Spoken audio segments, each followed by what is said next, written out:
On the eve of a crucial by-election, some Montrealers are certain who they won't vote for. I voted Liberal in the past because I did like Trudeau at a point, but I don't know. I feel like he's not really doing as much as he said he would.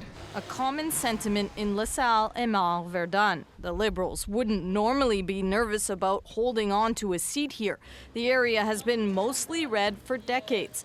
But after losing a long-time downtown Toronto riding in June... I think it's going to be close. The fact that this is in the Prime Minister's backyard and they're fighting for it, I think tells you everything you need to know about where Liberals' support is across the country. Pollsters say this could be a three-way race between the Liberals, the NDP and the Bloc Québécois. Along the way, Liberal candidate Laura Palestini has had help from cabinet members like Marc Miller and Louis-Philippe Champagne. Craig Sauvé aussi, yes. NDP candidate Craig Sauvé has welcomed party leader Jagmeet Singh several times.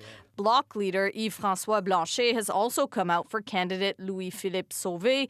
And the day before the vote, Green Party leader Elizabeth May offered her hand to candidate Jency Mercier. Do you have any idea who you're going to vote for? I'm vacillating over this. Kat Wolf has lived in the area for 30 years. I like the NDP. I'm not happy with the Liberals right now. I'm having a little bit of a conundrum of which way I'm going to go. Others, though, have made their decision. I voted Liberal since I was 18 years old, since I could vote, but this year I'm going to vote NDP. A feeling things could go in any direction has certainly upped the stakes in this by-election for all parties. Sarah Levitt, CBC News, Montreal. Well, let's bring in our chief political correspondent, Rosemary Barton. And Rosie, what should we be watching for with those by-elections tomorrow night? Ian, by-elections are first and foremost a test of the government. Certainly that's the case for the Liberals in Montreal, as Sarah told you.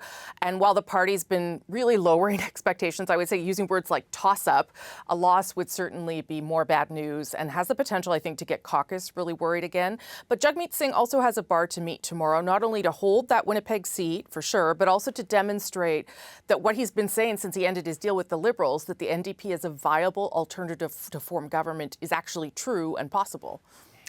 And Rosie, we're getting a hint of the dynamic that Canadians can expect in the House this sitting. Yeah, gone is any overt attempt at cooperation and collaboration, Ian. The tone and rhetoric is going to heat up further because now we're gearing up for maybe an election sooner than anticipated. You heard some of that again today from Pierre Poilievre in his speech to caucus, saying if the carbon tax continues to rise, it will lead to a, quote, nuclear winter for the Canadian economy in the future and, quote, mass hunger. A very dystopian view as an attempt to frame a future election around the carbon tax and affordability. But as the pressure grows for an election, so too will the pressure on Pierre Poilievre grow to not just criticize the government, but to start really explaining his own policies. Liberals and the opposition parties are going to keep pushing for those details and continue to suggest Conservatives will only make cuts to things Canadians want and need. The lines of the next election campaign, Ian, are being drawn, and it is likely going to get pretty ugly. Always nice to have you on the show, Rosemary. Thank you. Thanks, Ian.